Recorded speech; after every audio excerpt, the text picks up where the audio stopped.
새해 들어서 두 번째 드리는 예배입니다. 두 번째 주일에 전하고 싶은 메시지는 크리스찬의 정체성입니다. 배경 본문으로 창세기 1장의 말씀과 요한복음 10장의 말씀을 우리가 함께 읽었는데요.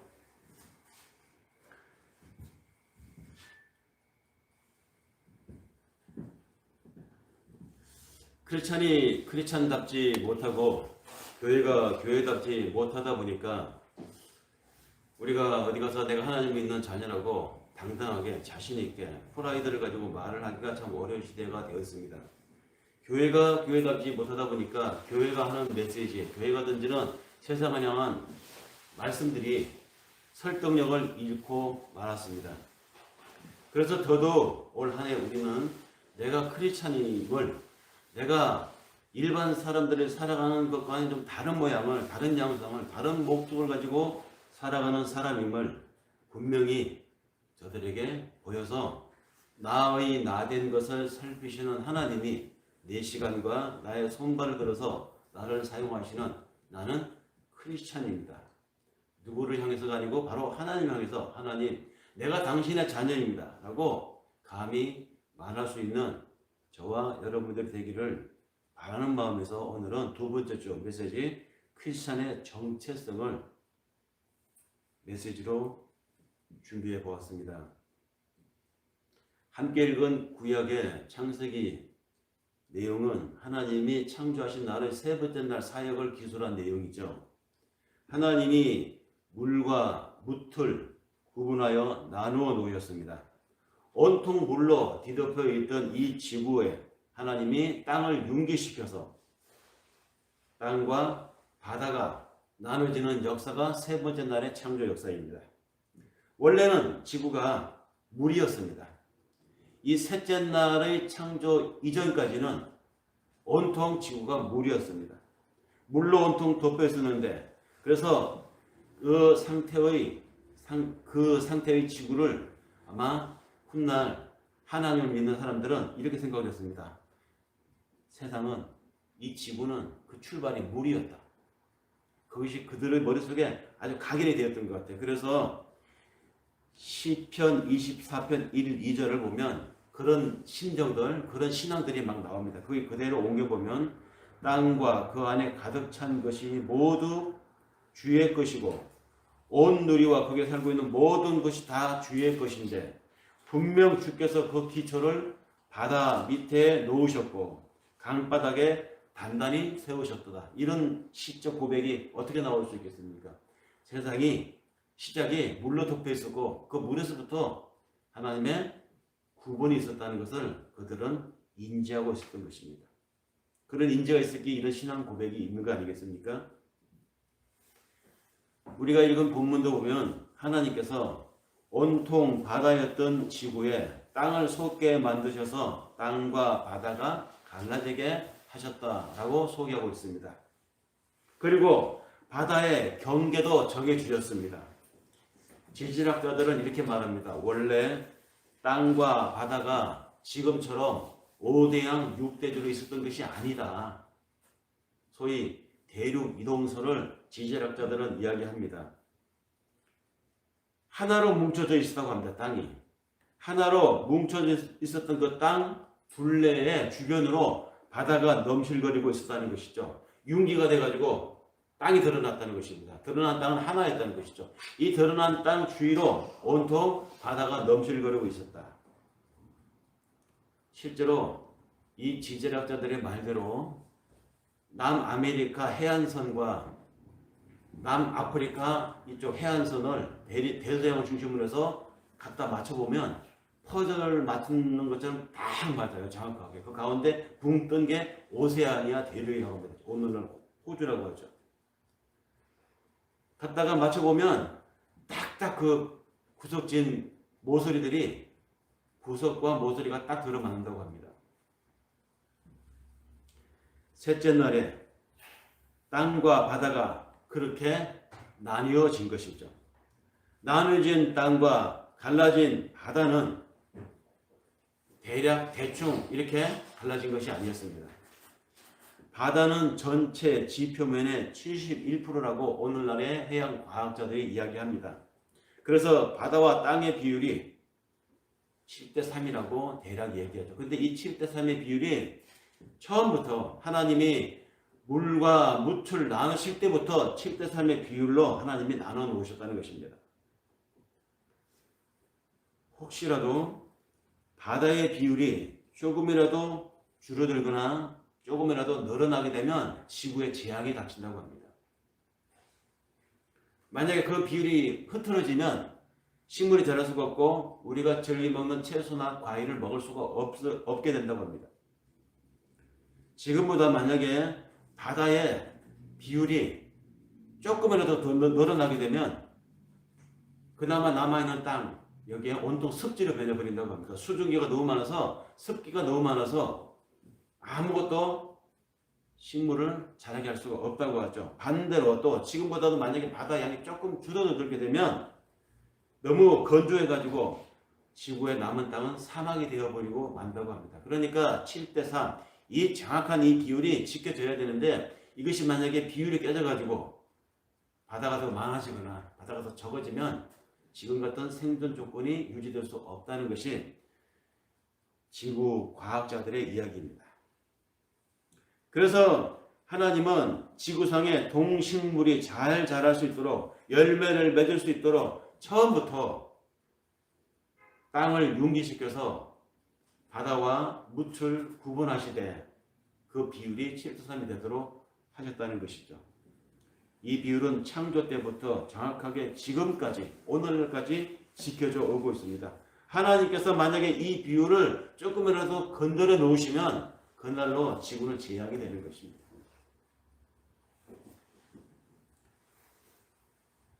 그런데 벌써 우리가 여기저기 소문으로 뉴스로 듣는 여러 기후재앙, 환경재앙들 뉴스를 접해볼 것 같으면 종말의 징조가 나타나고 있습니다. 지구온난화 현상으로 북극의 빙하가 녹으면서 바다가 차지하는 지표면의 비율이 점점점 높아지고 있다고 하죠. 3년 전에 비해서 해수면의 온도가 3cm 높아졌다고 합니다.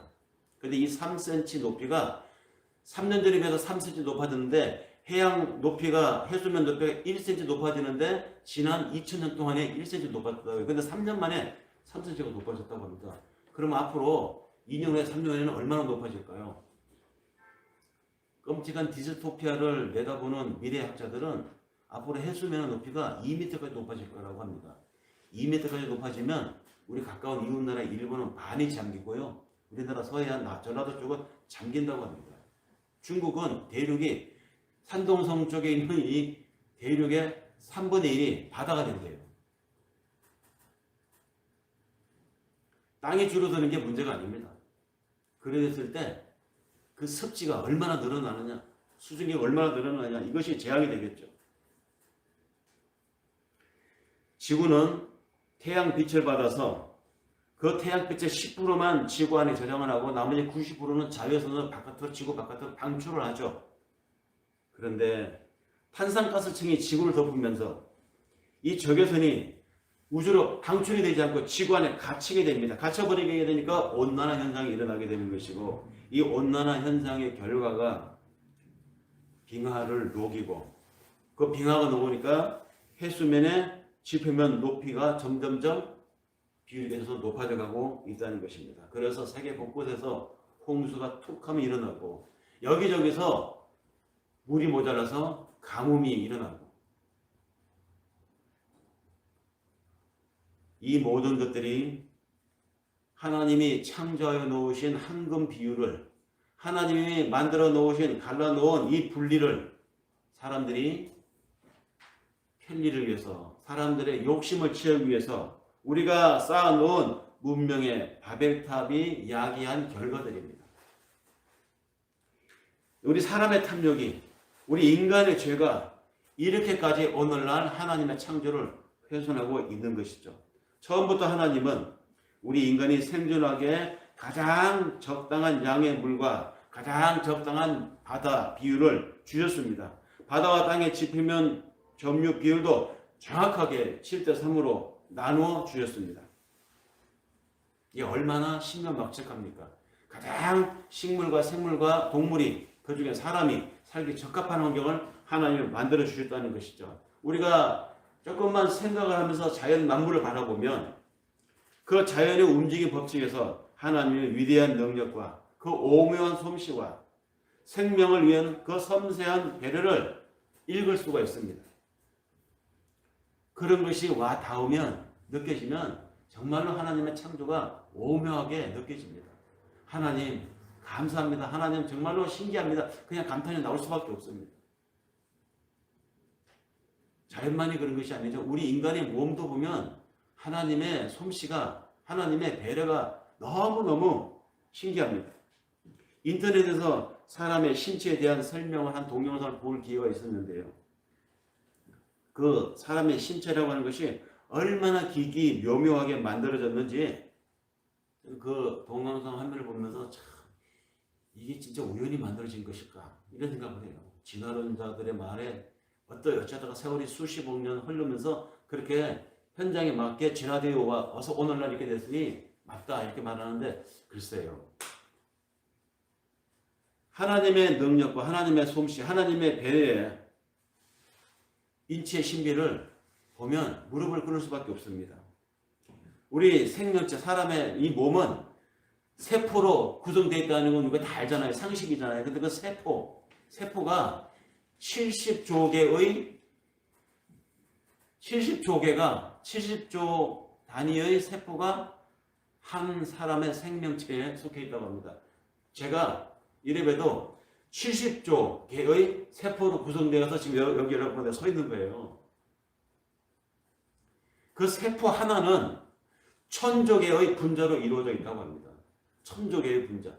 세포 하나에 1000조 개의 분자. 1000조 개의 분자가 모여서 이루어진 게 세포인데 그 세포 70조 개가 이루어진 것이 사람의 신체 하나래요.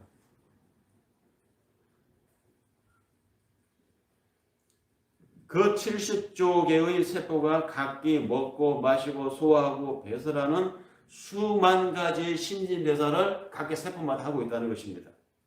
위는 위대로, 소장은 소장대로, 대장은 대장대로, 간, 신장, 췌장 그 어느 것 하나도 정확한 설계도에 의해서 주어진 자신의 일을 주어진 위치에서 정확한 시간에 분단된 작업들을 수행하고 있다는 것이죠. 산소를 공급하고요. 독소를 정화하고 고장난 부분을 자가 치료하고 이 일을 각 세포들이 하고 있다는 것입니다. 혹여라도 외부로부터 손상받으면 위험할 수 있으니까 외부로부터 손상받으면 치명적일 수 있는 신체 부위들이 있죠. 예를 들면 척수라든지 뇌라고 하든지 내장 같은 거는 단단한 뼈로 둘러싸여져 있습니다. 마치 공장을 돌리기 위해서 70조 명의 인부들이 한시도 쉬지 않고 부지런히 움직이는 것처럼 우리 몸이 그렇게 지금도 움직이고 있다는 것입니다. 심지어 우리가 잠을 잘 때도 그 어느 것 하나도 잠시 만약에 그 일을 중단하거나 이상한 작업을 하면 우리 몸은 그 즉시로 고장나는 겁니다. 병원을 가야 되는 것이죠. 하나님은 이렇게 우주와 삼라만상, 물과 바다와 하늘의 대기까지 우리 사람이 거하기에 가장 적합한 상태로 만들어 놓으셨습니다. 그리고 거기 거하는 인간의 몸을 얼마나 오밀조밀 섬세하게 배려하여 만들어 놓으셨는지 정말로 기기묘묘합니다. 이렇게 최고의 창조물인 우리 인간을 위해서 하나님이 천지를 창조하시고 바다와 하늘과 땅의 틀을 마련해 주셨으며 먹거리까지 준비해 주셨습니다. 인간의 몸을 인간의 지혜로는 도저히 상상할 수도 없는 구조로 하나님이 창조해 놓으셨습니다. 그리고 당신의 사랑하는 사람들이 하나님 당신께서 원하시는 그 사람이 도달하는 그 목적지에 도달하기까지 한 인생을 마칠 때까지 하나님의 사람으로서 그 인생이 하나님의 선한 영향력을 끼치고 생을 다할 때까지 세심하게 그 인생을 간섭하시고 그 우주를 총괄하시고 역사를 운행하시는 것이죠. 그러니 우리가 어느 것 하나 감사하지 않을 것이 없습니다. 이런 창조의 그림들을 제대로 느끼고 안다고 하면 우리는 하나님께 무엇을 받아서 감사하는 정도가 아니라 아무것도 받지 못했어도 호흡하고 내가 지금 여기 존재하는 이 자체만으로도 하나님 앞에 감사할 수 있다는 것입니다. 그럼에도 우리는 우리 문제에 갇혀서 이 천지 만물에 깃들어 있는 하나님의 하나님 되심을 외면하면서 살아오곤 했습니다. 지금도 그렇게 살아가는 사람들이 부지기수죠. 아니 오히려 고개를 쳐들고 피조물인 주제의 창조자에게 따져 묻습니다. 왜 내가 그렇게 기도하는데 당장 이루어지지 않느냐고.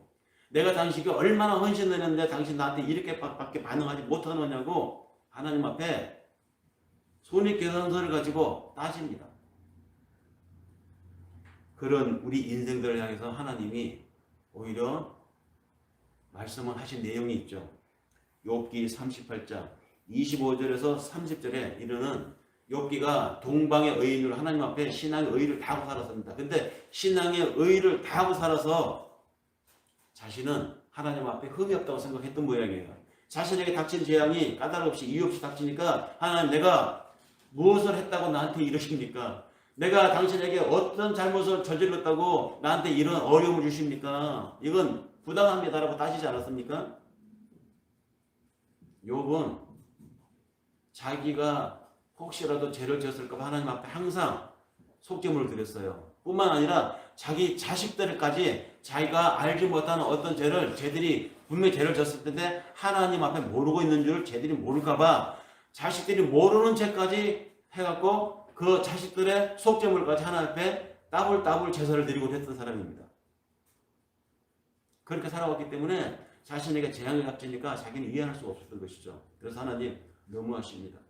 그렇게 따지는 욥에게 하나님이 욥기 38장 25절 30절에 하신 말씀을 들어보세요. 바로 오늘 살아가고 있는 우리들에게 하시는 말씀입니다. 거기 쏟아지는 폭우가 시내가 되어서 흐르도록 개울을 낸 이가 누구였는지 너는 아느냐? 천둥과 번개가 가는 길을 낸 그 사람이 누구인지 너는 아느냐? 사람 없는 땅에 인기척 없는 광야에 비를 내리게 하시는 이가 누구인지 네가 아느냐? 메마른 땅, 거친 땅을 적시고 굳은 땅에서 풀이 돋아나게 하는 이가 누구인지 네가 아느냐? 비에게 아버지가 있더냐? 누가 이슬방울을 낳기라도 하였더냐? 얼음은 어느 못에서 나왔으며 하늘에서 내리는 서리는 누가 낳았더냐? 물을 돌같이 굳게 얼리는 이, 바다의 수면도 얼게 하시는 이가 누구인지 너는 아느냐? 이게 누가 하는 것입니까? 자연이잖아요. 자연의 운행을 누가 합니까? 하나님 하시잖아요.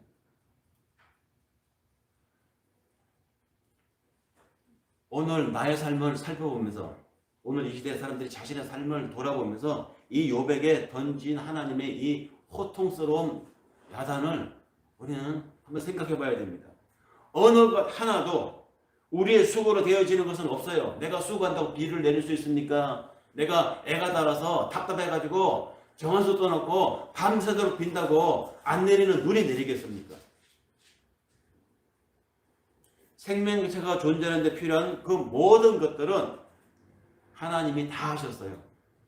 그럼에도 우리 인간들은 자기 욕심에 사로잡혀서 살아가기에 급급하니라고 하나님에 대해서 던지는 말씀들을 건성으로 듣고 하나님이 펼쳐놓으신 삼라만상의 하나님의 흔적들을 그냥 건성으로 보곤 해왔습니다. 창조 셋째 날 물에서 땅을 융기시켜서 땅과 물이 분리되도록 하신 이 셋째 날 창조에 구원사적 메시지가 있습니다. 성경에서 물과 육지와 바다를 이 대조해서 언급하게 되는 중요한 메시지가 항상 따라 나옵니다. 다시 말해서 땅, 즉 대지, 무튼 하나님의 나라를 상징하고 에덴 세상을 상징함을 성경 곳곳에서 우리는 찾아볼 수 있습니다. 다섯째 날에 만들어진 바닷속 생물 중에 언급된 탄닌이라는 단어가 있습니다. 우리말 성경에는 창세기 1장 21절에 보니까 그 단어를, 탄닌이라는 단어를 큰 물고기라고 번역을 해 놓았는데요. 탄닌이라는 그 원어를 사전에서 찾아보면 용으로 해석될 수도 있고 큰 뱀으로 해석될 수도 있고 바다 괴물로도 해석될 수 있는 단어입니다. 용, 큰 뱀, 바다 괴물, 무엇이 연상됩니까? 다 악마를 연상하죠. 하나님과 대척점에 있는 악의 세력을 상징하는 짐승으로 성경에서 언급이 됐던 동물들이잖아요. 그런데 성경에서 땅과 바다를 이 대비시켜서 언급되는 구절을 찾아보면 전부 다 땅은 하나님의 임재한 세상, 바다는 세상, 악의 세상, 흑암의 세상, 악이 범람하는 곳, 이렇게 대칭되는 것으로 언급되는 것을 성경 곳곳에서 볼 수 있습니다. 예를 볼까요? 이사야서 51장 9절에서 10절을 제가 그대로 한번 옮겨볼게요. 여호와의 팔이여 깨소서 깨소서 능력을 베푸소서 옛날 옛시대에 깨신 것 같이 하소서 라합을 점이시고 용을 찌르신 이가, 여기 용이 바로 탄닌입니다. 용을 찌르신 이가 어찌 주가 아니겠으며 바다를 넓고 깊은 물을 말리시고 바다 깊은 곳에 길을 내어 구속 얻은 자들로 건너가게 하시니가 어찌 주가 아니시겠습니까? 뿐만 아니라 한 군데 더 보겠습니다. 시편 104장 2절에서 5절. 유다는 여호와의 성소가 되고 이스라엘은 그의 영토가 되었도다. 바다는 이를 보고 도망하며 요단은 물러갔으며 산들은 수양같이 뛰놀며 작은 산들은 어린 양같이 뛰어노는도다. 바다야 네가 도망함이 어쩜이며 요단아 네가 물러감이 어쩜이냐. 요단강과 바다를 얘기하고 있죠. 앞에 이야기, 이사야서 이야기 전부 다 뭡니까? 바다, 땅, 대비를 시키면서 땅은 하나님의 나라가 임재하는 것, 바다, 악이 범람하는 것을 대비시키고 있습니다.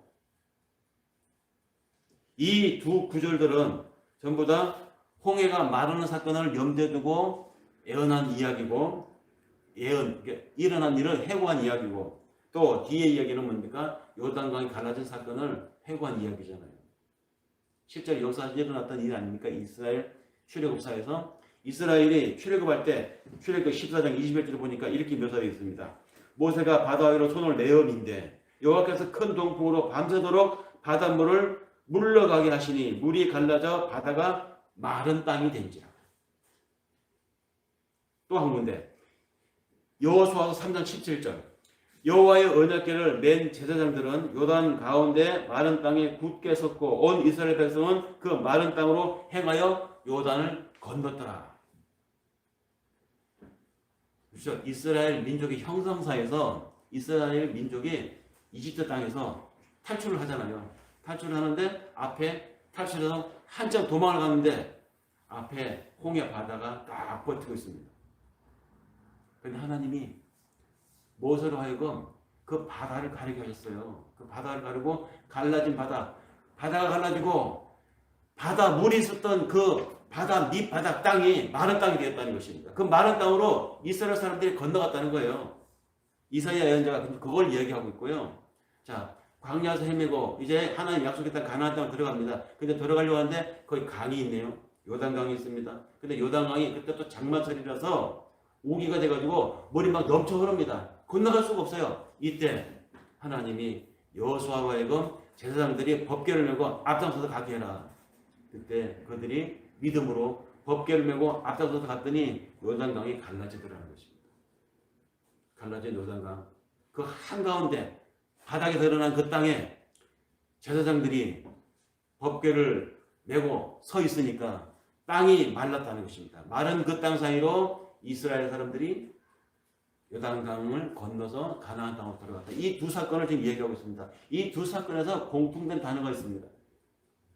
강조하는 단어. 이 두 번 모두에서 성경은 일부러 굳이 마른 땅, 땅을 강조하고 있잖아요. 하나님의 나라의 완성, 다시 말해서 구원이라고 하는 이 사건을 상징하여 이스라엘이 홍해를 건너나가는 사건과 이스라엘이 요단강을 건너와 가나안에 입성하는 사건을 언급하는 데 있어서 굳이 마른 땅이라는 단어를 사용했다는 것입니다. 땅이죠, 땅.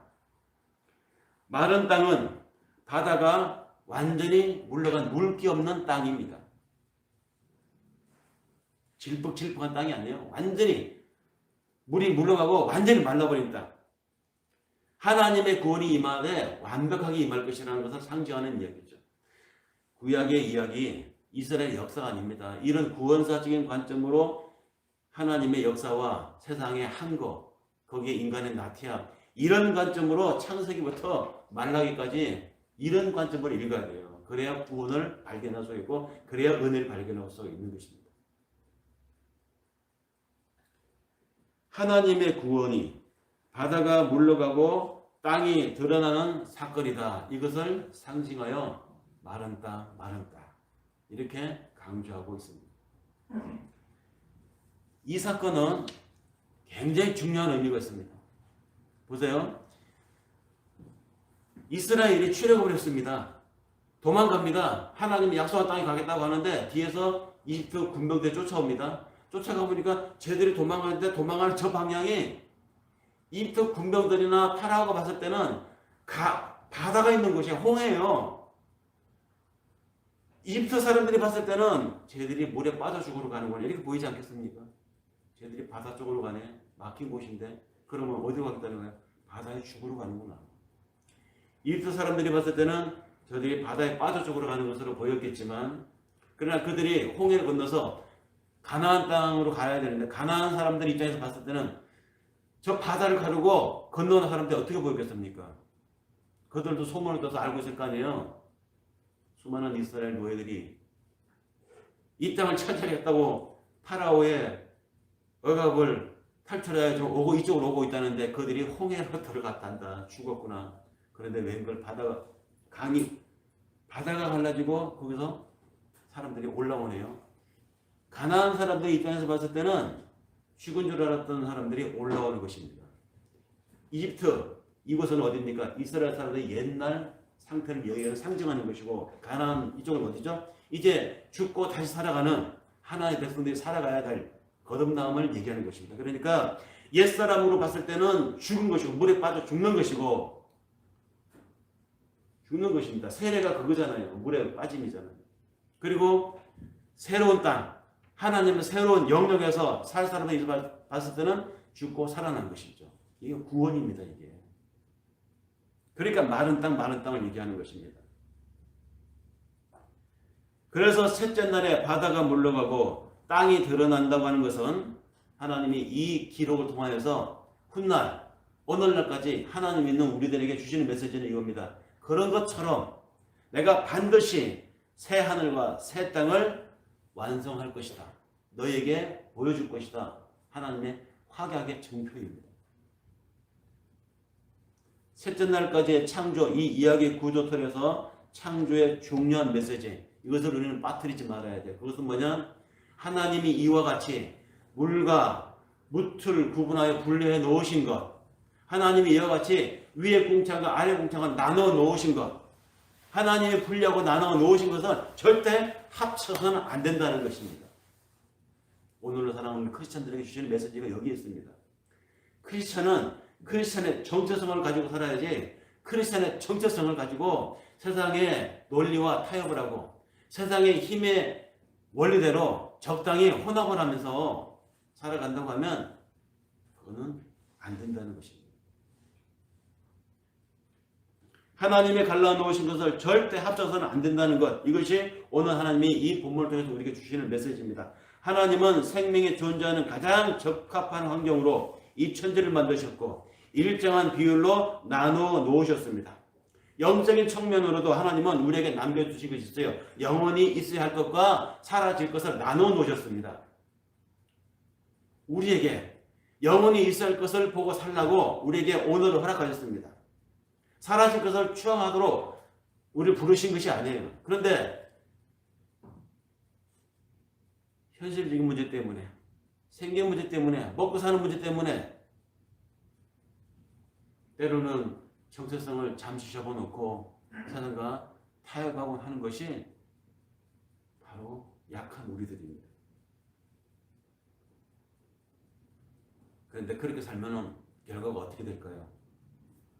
간혹 성경에 하나님이 나눠 놓으신 것이 인간의 역사 속에서 합쳐지는 경우가 종종 있어요. 그 소개한 내용들이 있습니다. 하나님이 나눠 놓으신 것을 다시 합쳐지는 사건 성경에 나옵니다. 첫째 날에 하나님이 만드신 것이 있죠. 빛과 어둠을 만드셨죠. 그리고 분리해 놓으셨습니다. 빛을 어둠이나 낮을 빛을 어둠을 만드시고 구분해 놓으셨습니다. 그런데 그 구분해 나눠 놓으신 어둠과 빛이 합쳐진 사건이 있었어요. 출애굽 사건이 있었죠. 애굽에 하나님이 구출하기로 하나님을 구원하기로 작정한 이스라엘 사람들이 머무는 고센 땅에는 빛이 있었는데 나머지 고센 땅을 뺀 나머지 이집트 전역에는 어떻게 됐습니까? 흑암이 어둠이 밀려왔잖아요. 하나님이 나눠 놓으신 것이 여기서 합쳐져 버린 사건이 이날 일어났습니다. 그 합쳐진 사건이 일어난 그날 밤 어떤 일이 일어났습니까? 이집트의 장자들이 다 죽었습니다. 대가 끊기는 사건이 일어난 것입니다.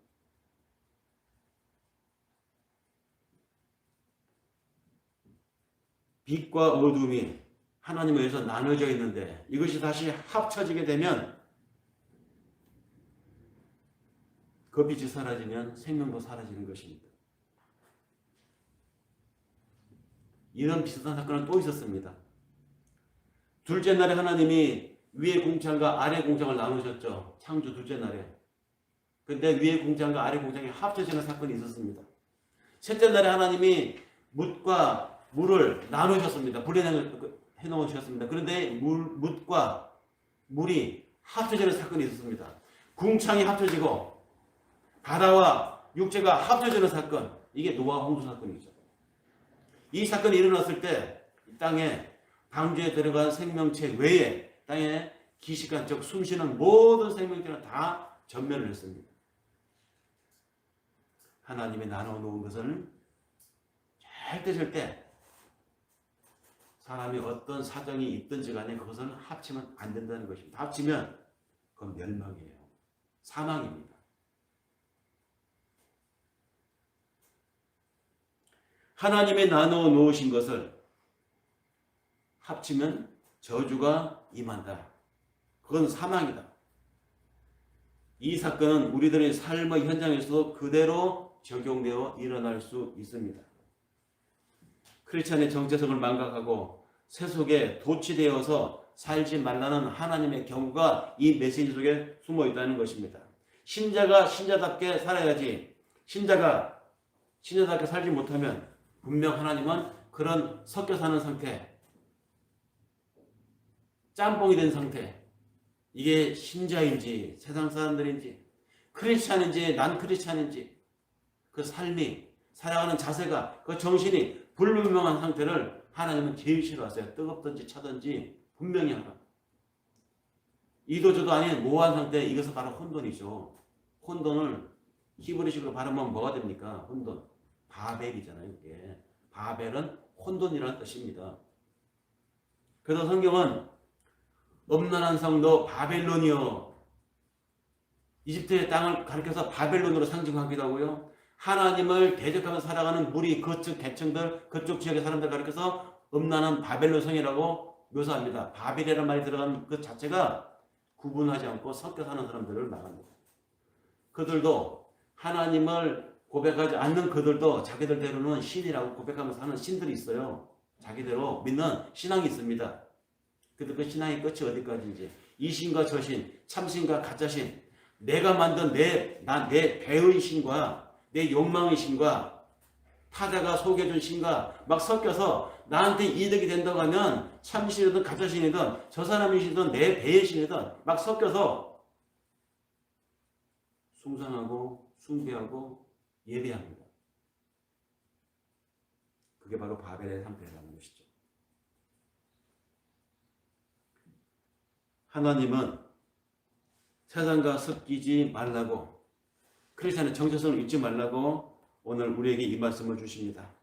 혹 그 하나님의 창조적인 분리가 우리의 우매함과 우리의 나태함으로 다시 섞여 버리게 된다고 하면 그것이 바로 우리 사회의 재앙이고 내 삶에 어둠이 임하는 것입니다.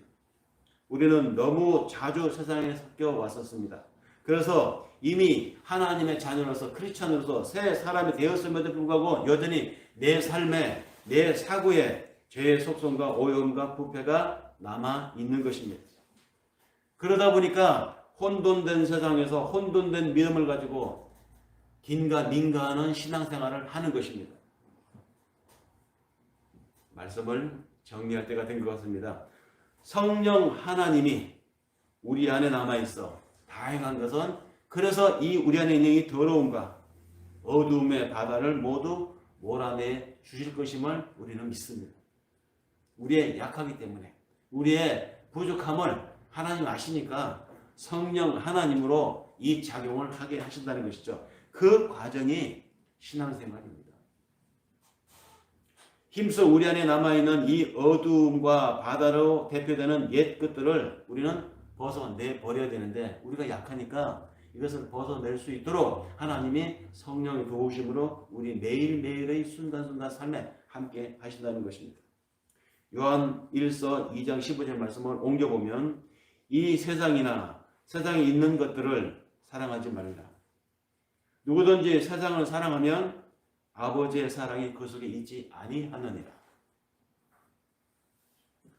오늘 우리 함께 읽은 메시지, 오늘 함께 읽은 신약의 요한복음의 말씀 한 부분을 다시 옮기면서 오늘 말씀을 마치겠습니다. 요한복음 15장 19절의 말씀입니다. 너희가 세상에 속하였으면 세상이 자기 것을 사랑할 터. 그러나 너희는 세상에 속한 자가 아니기 때문에 도리어 세상에서 나의 택함을 입은 자인 까닭에 세상이 너희를 미워하느니라. 여러분이 하나님의 선함대로 산다고 해서 세상으로부터 억울함을 당합니까? 우리가 하나님의 크리스찬의 양심을 가지고 살기 때문에 세상으로부터 핍박을 받습니까? 그렇습니다. 핍박합니다. 어떤 법대 교수 젊은 나이에 천재 속에 들어가면서 선한 양심을 가지고 일생을 선하게 살아온 어떤 사람이 그 정도 캐리어, 그 정도 스펙, 그 정도 위치면 우리처럼 적당히 자리도 좀 탐하고 적당히 물들고 적당히 돈도 좀 받고 적당히 호사를 누리며 살아야지 뭐 혼자 깨끗하고 청청 선비 났다고 잘난 척이야 그래가지고 모함을 해가지고 없는 데를 만들어서 일가족 중에 한 사람이 감옥에 있고 이게 세상입니다. 세상은 같이 좀 더럽게 살자고 합니다. 그러나 크리스찬은 정서성을 지키려고 하면 그렇게 타협할 수가 없어요. 그래서 세상으로부터 미움을 받는 것입니다. 혹시 그래서 억울함을 당했다면, 혹시 그래서 내가 불이익을 당했다면 축하할 일입니다. 축복받은 일입니다. 분명한 하나님의